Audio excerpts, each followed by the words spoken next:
William Morrow and HarperAudio present A Touch of Steel, a novel by Cathy Maxwell. Performed by Justine Eyre.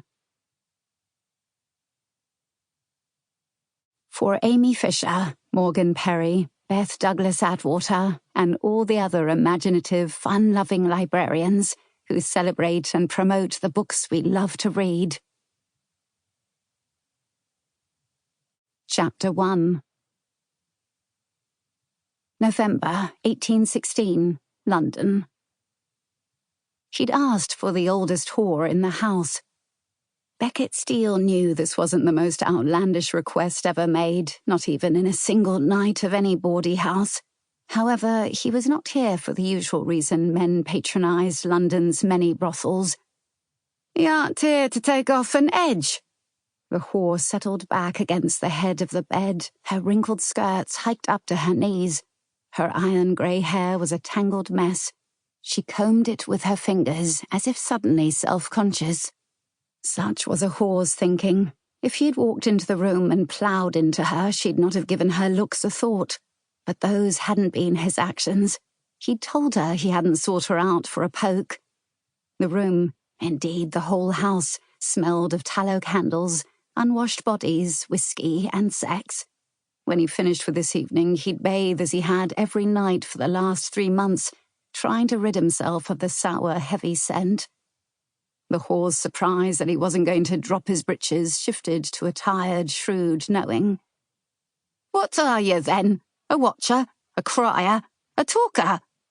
Crier? That was a twist Beck hadn't heard before. In truth, the woman wasn't a bad-looking sort, considering her age, which was perhaps 50. He hadn't met many as old as her, and that meant she might know the answers to his questions. Instead of answering, he took out a stack of coins and set them on the bedside table next to the candle. The money was for her alone. Clients had to pay the whore mistress before they were even allowed to climb the stairs. She'd have to work weeks for what he'd just given her.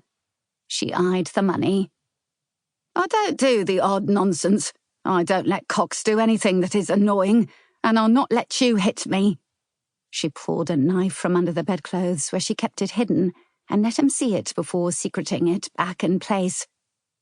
"Quite wise," Beck answered politely. Respect was not something women in this profession received often. A bit of it could go further than money. "I have a few questions, that is all. I won't even come near you." Her eyes lit up. A smile showing missing incisors spread across her face. "I heard about you, asking after some whores from years ago?" "At least 25. "I weren't around that long." "I asked for the oldest lady in the house," he said. "Perhaps you may have heard stories over your years in the trade." "Aye, I'm the oldest." The whore shrugged.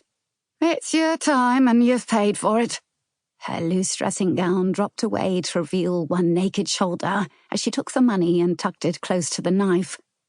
"Ask." "There was a brothel in London where the walls and all the furnishings were dark green, like a forest. Does that sound familiar? The whore mistress liked being called Madam, and dark green was her favourite colour. All her girls had to wear it too. She said the colour matched her eyes. The brothel was known as the Greenhouse. Have you heard of it?" "Houses change names, and they're all called Madam now," the whore answered. "Except for those who call themselves Madame."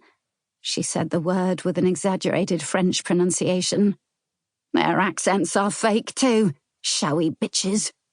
"She had a bruiser working for her called Derville. Have you heard of him?" She searched her brain a moment and then said, "Nah." "What of the name the Marquis of Middlebury?" She adjusted her position on the bed. "A marquis, eh? Fancy." She drew out the word mockingly. "But I can tell you're wasting your time. Even if we did know, why would we tell the likes of you?" She indicated with a long finger his polished boots, his black, well-cut coat. She understood.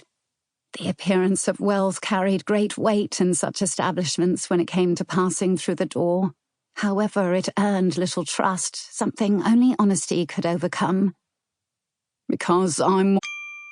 Sample complete. Ready to continue?